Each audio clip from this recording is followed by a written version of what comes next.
এই ছোট্ট জীবন সৃষ্টিকর্তা যাদেরকে গুরুত্বপূর্ণ দায়িত্বগুলোতে রেখেছেন এগুলো তাদের কাছে আমানত স্বরূপ।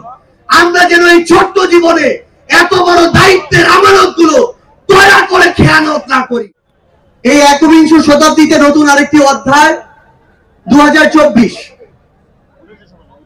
আমরা এখানে এই 24-এর অভ্যুত্থানে ফ্যাসিস্ট বিরোধী যে লড়াই করেছি, খুনি হাসিনার বিরুদ্ধে আমরা যারা ঐক্যবদ্ধভাবে লড়াই করেছি, বাংলাদেশের ফ্যাসিস্ট বিরোধী সকল রাজনৈতিক দলের মতের, ধর্মের, বর্ণের, বয়সের যে মানুষ আমরা আজকে এখানে ঐক্যবদ্ধ হয়েছি, আমরা প্রথমেই কৃতজ্ঞতা জানাতে চাই বাংলাদেশের ফ্যাসিস্ট বিরোধী লড়াইয়ে যত রাজনৈতিক দল ছিল যারা আজকে এখানে উপস্থিত হয়েছেন, আপনাদের প্রতি আমাদের অন্তরের অন্তঃস্থল থেকে কৃতজ্ঞতা।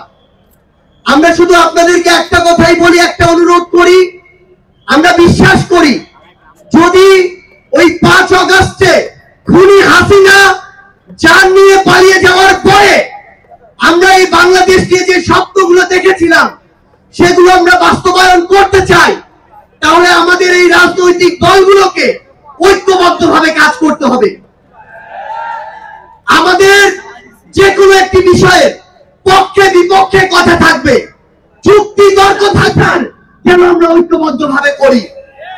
একটা জিনিস মনে রাখতে হবে, নিজেদের সামান্য স্বার্থের জন্য যেন কোনো অপরাধী ছাড় না পেয়ে যায়। কোন অপরাধীর জন্য সুপারিশ দিয়ে আমরা যেন থানায় না যাই, কোন অপরাধীর জন্য সুপারিশ দিয়ে আমরা যেন কোনো বিচারকের কাছে না যাই। এই নতুন বাংলাদেশে ধ্বজভঙ্গ শিক্ষার সিস্টেম গুলো, এই কারিকুলাম গুলো আমাদেরকে ঠিক করতে হবে। এই বাংলাদেশকে বাংলাদেশ প্রগতি হিসেবে গড়ে তুলতে হবে। আমরা আপনাদের কাছে অনুরোধ করি, আগামী যে বাংলাদেশ আমরা স্বপ্ন দেখি, সকল রাজনৈতিক দল যদি ছোট ছোট স্বার্থগুলোকে এক পাশে রেখে ঐক্যবদ্ধভাবে কাজ করি, তাহলে সেগুলো আমরা বাস্তবায়ন করতে পারবো। এই মঞ্চ থেকে আমরা যেন এই শপথটুকু নিয়ে যাই, এই ছোট্ট জীবন সৃষ্টিকর্তা যাদেরকে গুরুত্বপূর্ণ দায়িত্বগুলোতে রেখেছেন এগুলো তাদের কাছে আমানত স্বরূপ। আমরা যেন এই ছোট্ট জীবনে এত বড় দায়িত্বের আমানত গুলো দয়া করে খেয়ানত না করি।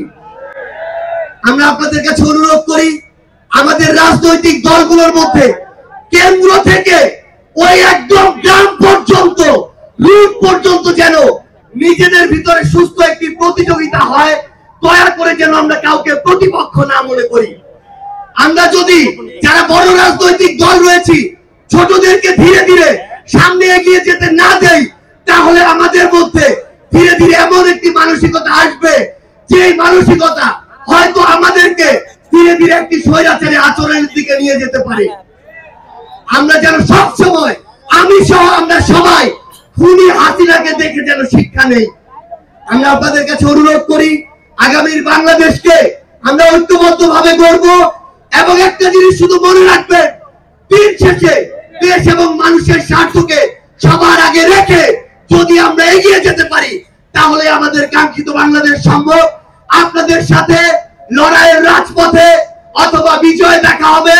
সব সময় বাংলাদেশের এই নতুন আজ যে পার্টিটি জন্ম নিতে যাচ্ছে সেই পার্টির সাথে থাকবেন, সমর্থনে থাকবেন, দোয়ায় রাখবেন।